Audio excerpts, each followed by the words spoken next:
This has an immediate effect on the English army because it sends a shock wave immediately indicating that there is no mercy to be given against anybody who comes up against the Scots. They're taking no prisoners at all. And then slowly but surely the vanguard then attack against the Scottish spearmen. They force themselves onto them and try and push them back, but the Scots press on, jabbing and pointing, jabbing and pointing, so much so that the vanguard itself rears back into the English cavalry.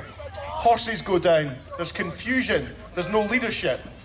There starts to become a panic, and the Scots then move on. The English at the front move forward, under Edward II's men move forward, and a crush develops. Poor individuals are crushed to death, but slowly but surely the pikemen are driving forward and forcing them towards that horrific Bannockburn. At the very end of the battle, it's down to hand-to-hand fighting. The Scots lose their pikes and basically come down to hand-to-hand fighting.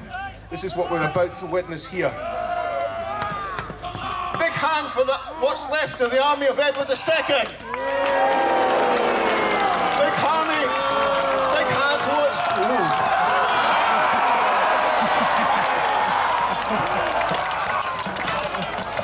This is bloody and this is brutal. That's got a heart. Oh, that's got a heart.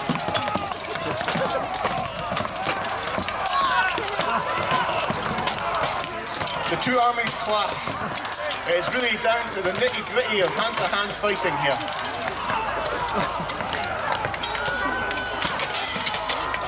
And towards the end of the battle, the small folk up on Gillies Hill begin to move down and join the ranks of the Scots. The English themselves think it's a fresh force and start to move away. Edward II has to be dragged from the field by Sir Aymer de Valence and Giles d'Agincourt. He makes his way to Stirling Castle and is refused entry and then flees to Dunbar. The rest of the unfortunate army start to flee in all directions. Many of them fall into the great ditch of the Bannockburn and drown. I think he's quite dead, sir. I don't think he'll get up for that. After the Battle of Bannockburn, Bruce takes prisoners. Hereford's captured and he's exchanged for Bruce's wife, sister. Eventually we see the release of most of the Scottish prisoners and hostages, William Lamberton, Robert Wisher. But today, Scotland has won a victory under Robert the Bruce. Give 3 cheers for this victorious Bruce and his army.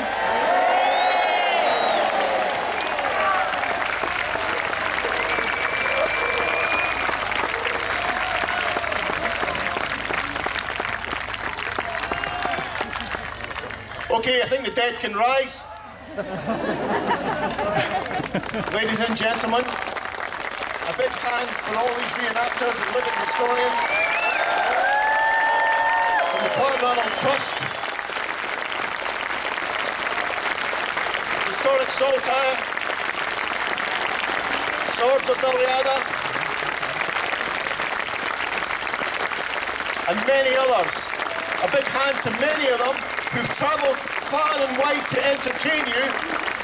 Some have come as far as Sweden and America, so please thank them.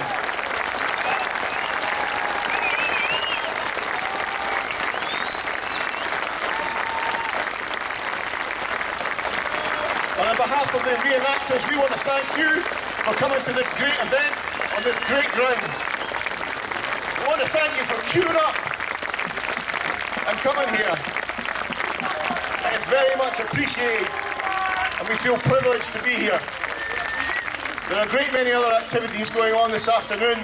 There's some fabulous music. I can say that with my teeth in. There's some fabulous music. We have Scotland's food and drink. We have Storyville. We have the artefacts from the Quest for Bannockburn. If you haven't seen the Quest for Bannockburn, it's on tonight, BBC 2 on HD. We have the artefacts here. It stars Tony Pollard and Neil Oliver and my good self. And please come back and visit the fabulous centre.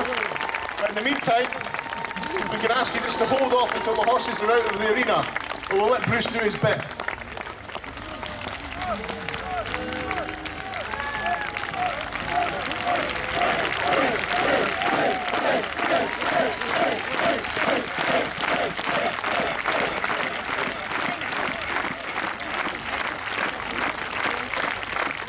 we also ask that you make your way out to the left slowly so we can know the other second group again. But thanks again for coming. Thank you.